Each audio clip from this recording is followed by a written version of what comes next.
Claire Dawson wanted freedom. Daniel Dawson wanted control. Anna Mitchell wanted love.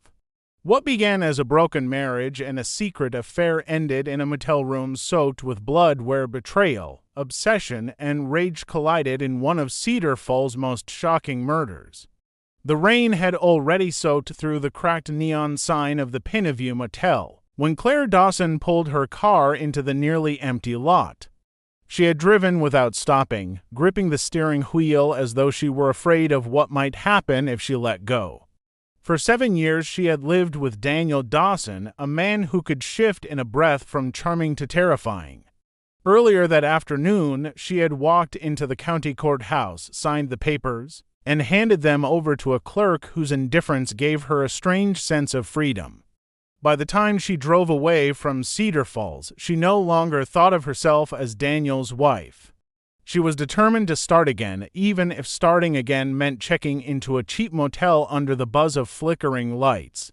The desk clerk barely looked up when she signed the register. Her handwriting was shaky, but she wrote her full name as if reclaiming it. She accepted the brass key to room 6 and carried her single duffel bag down the narrow hallway. Inside, the room smelled faintly of bleach and cigarette smoke. The carpet was worn thin, the curtains heavy with dust, but she didn't care. For the first time in years, the silence belonged to her alone. She set the duffel bag by the bed and placed a folder on the nightstand. Inside were the divorce papers, copies of her new bank account information, and notes about apartments she had found in nearby towns. Each page represented steps toward a life Daniel could no longer control. Outside, rain drummed against the metal roof. Claire turned on the television, not to watch, but to drown out the thoughts creeping in. The past few weeks had been filled with warnings from friends. They told her Daniel would never let her leave peacefully.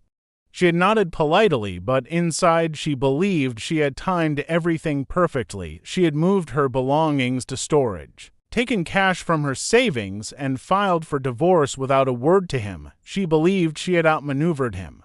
Still, her hands trembled when she tried to eat the vending machine snack she had bought in the lobby.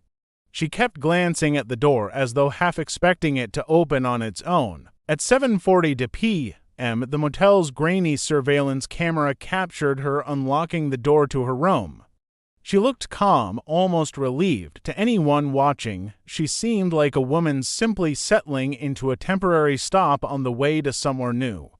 Yet inside, Claire carried both hope and dread in equal measure. She texted a friend that she was safe and would call in the morning.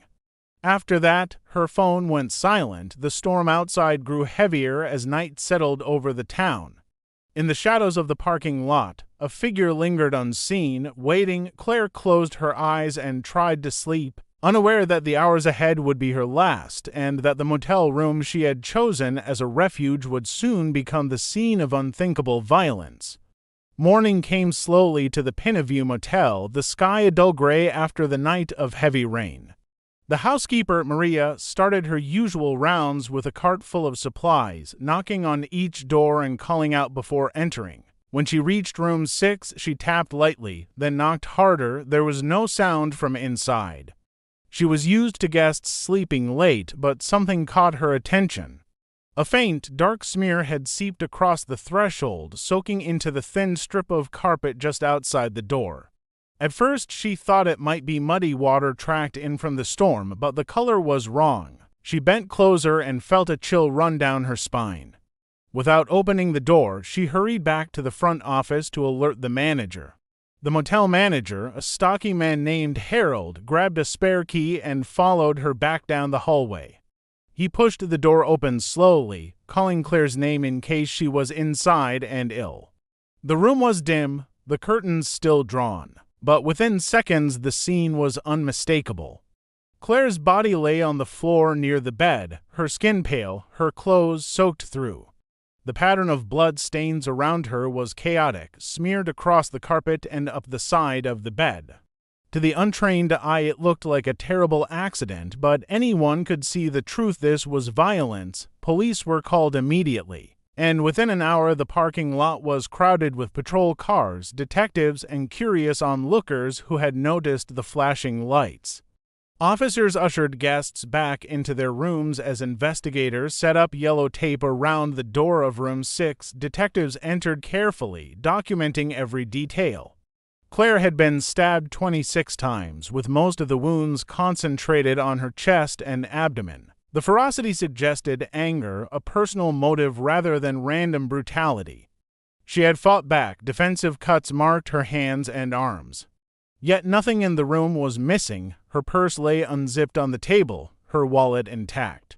The cheap gold necklace around her neck hadn't been touched. Crime scene technicians worked methodically, collecting the knife from where it had been discarded near the bathroom door. It was a kitchen knife, the type that could be found in any home. They dusted for fingerprints, swabbed surfaces, and bagged Claire's phone, which lay face down beside the bed. Investigators noted that the door showed no sign of forced entry. Whoever killed her either had a key or had been let inside willingly. That detail tightened the scope of suspicion immediately. Outside, detectives canvassed the area. A trucker who had checked in the night before claimed he heard muffled sounds thumping, maybe shouting, but dismissed it as a couple arguing. Another guest mentioned seeing headlights in the parking lot around 9, though the rain made it hard to identify the vehicle. Surveillance footage from the lobby showed Claire returning to her room the night before, but the hallway camera offered only shadows after that point. By midday, news of the killing spread quickly through Cedar Falls. A nurse, recently separated from her husband, stabbed to death in a motel room. It was a story that unsettled the quiet community. Reporters gathered outside the police cordon, pressing for details. The official statement was brief. A woman had been found dead, the cause was homicide, and the investigation was underway. For those who knew Claire, the details that had not yet been released, the sheer number of stab wounds, the rage behind them would later haunt them even more than the announcement itself. Detectives began piecing together Claire's final hours, starting with the people closest to her. The most obvious person of interest was Daniel Dawson, her estranged husband. Their marriage had been rocky for years, with arguments that spilled into public view more than once. Neighbors described shouting matches and slammed doors, but they also remembered Daniel standing in the driveway the week before, pacing with a cigarette in his hand and muttering that Claire was trying to ruin his life. Now, with her death coming the very day she filed for divorce, suspicion naturally settled on him. Daniel insisted he had been at the garage where he worked that night. On paper, it seemed believable his name was on the schedule and the closing time was 9 o'clock. But when detectives began checking, small cracks appeared. His time card showed he clocked out at 8:05 p.m., nearly an hour earlier than he claimed. A co-worker admitted Daniel had left in a rush, saying he had something important to take care of. Investigators pressed him for details, but the story never changed. He claimed to have gone home, eaten leftovers, and watched television alone with no one to confirm it. Even with suspicion on Daniel, detectives followed every lead. Claire's phone records told another story. In the days leading up to her death, she had been in frequent contact with Ethan Clark, a colleague at the hospital. He was single, soft-spoken, and well-liked, but his late-night calls to Claire raised eyebrows. Some lasted for hours, and one ended just minutes before she checked into the motel. Ethan told detectives their conversations were about work stress and her divorce, nothing more.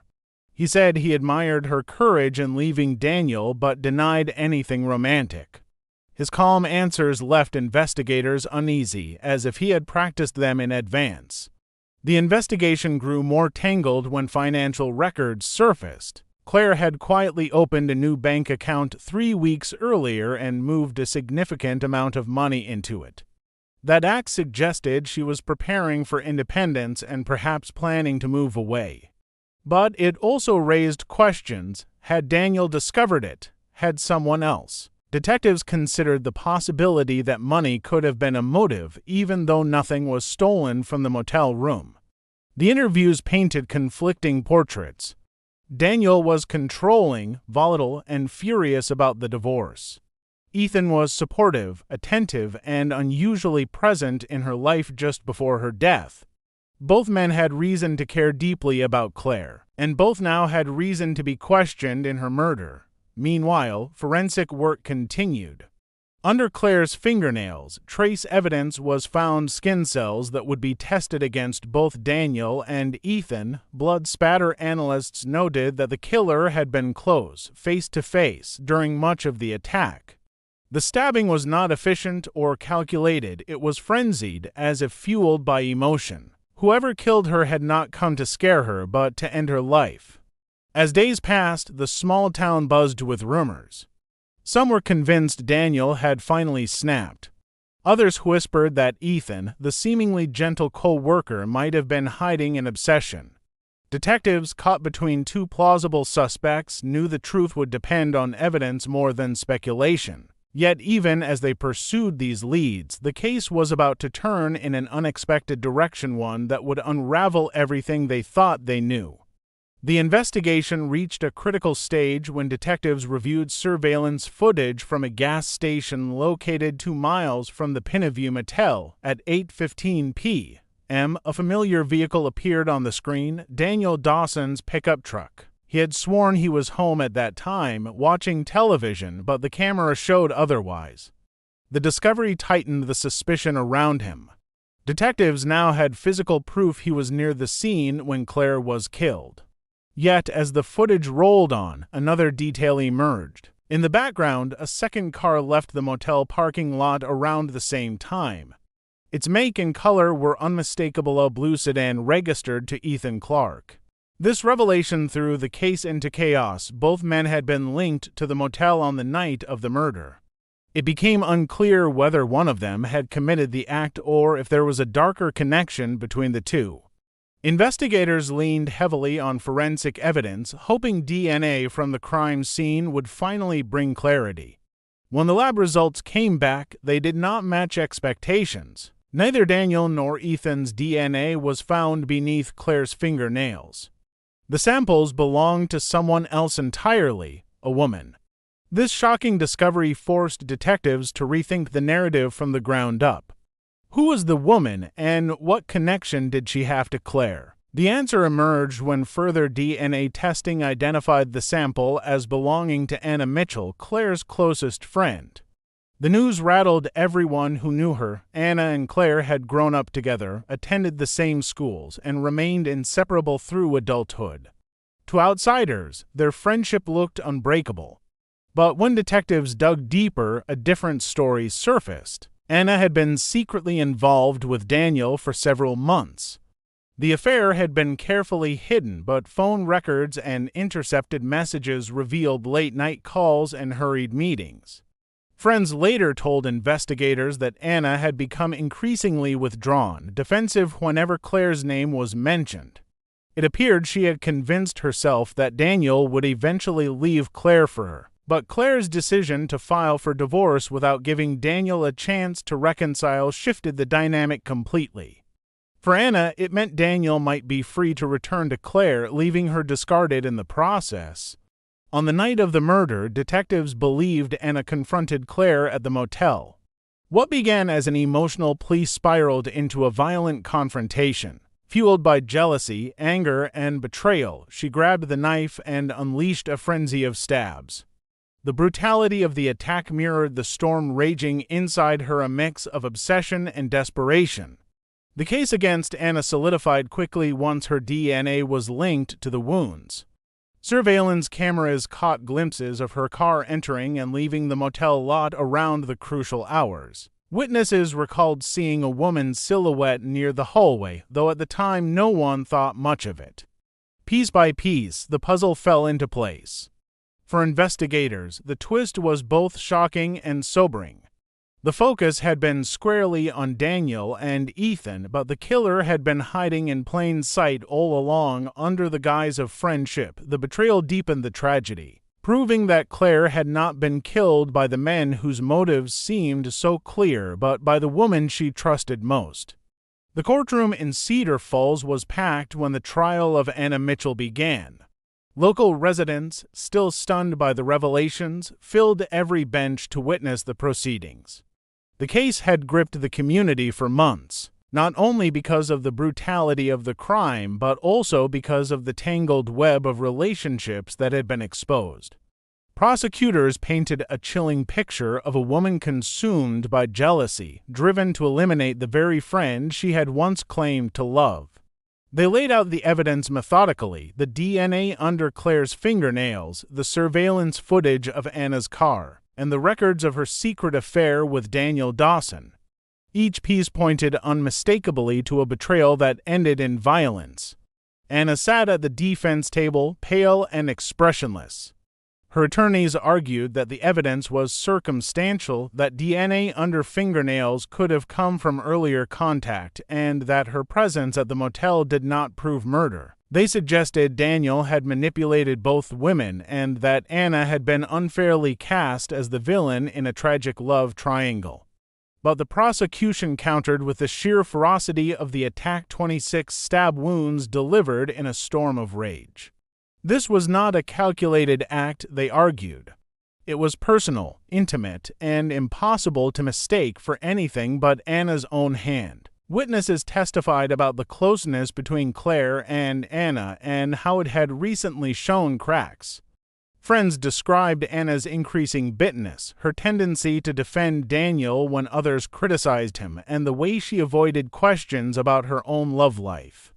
A former co-worker recalled overhearing Anna say she would never let Daniel slip away again. To the jury, these fragments built a portrait of obsession that ended in murder. The trial lasted 3 weeks, but the jury needed less than 3 hours to reach a decision. When the verdict was read, Anna was found guilty of first-degree murder. She showed little emotion as the judge sentenced her to life in prison without the possibility of parole. For many in Cedar Falls, justice had been served, but the satisfaction was mixed with sorrow. The community had lost Claire, a young woman who had finally gathered the courage to reclaim her life, only to have it stolen in a moment of betrayal. Daniel Dawson did not escape public scrutiny. Though he faced no charges, the exposure of his affair with Anna left his reputation in ruins, once seen as a hard-working mechanic. He was now regarded as the man whose infidelities set a chain of events into motion that ended in tragedy. Customers stopped bringing their cars to his garage, and neighbors stopped speaking to him. Within a year of the trial, he sold his business and left Cedar Falls. His departure was quiet, unremarked, and few cared where he went. Ethan Clark, too, felt the weight of the scandal, though cleared of suspicion. The rumors of his late-night calls to Claire lingered. Colleagues treated him differently, and whispers followed him through the hospital hallways. Eventually, he requested a transfer to another facility, hoping to leave the shadow of the murder behind. For Claire's family, the outcome brought closure but not peace. They visited her grave often, bringing flowers and photographs, trying to honor the life she had built before it was violently cut short. Her story spread beyond Cedar Falls, appearing in newspapers and documentaries as a grim reminder of how hidden passions and secrets can turn lethal. In the quiet of the Pineview Motel, Room 6 was cleaned and reopened, but for many who knew the story, it remained a place marked by loss, a symbol of trust betrayed and a life ended too soon.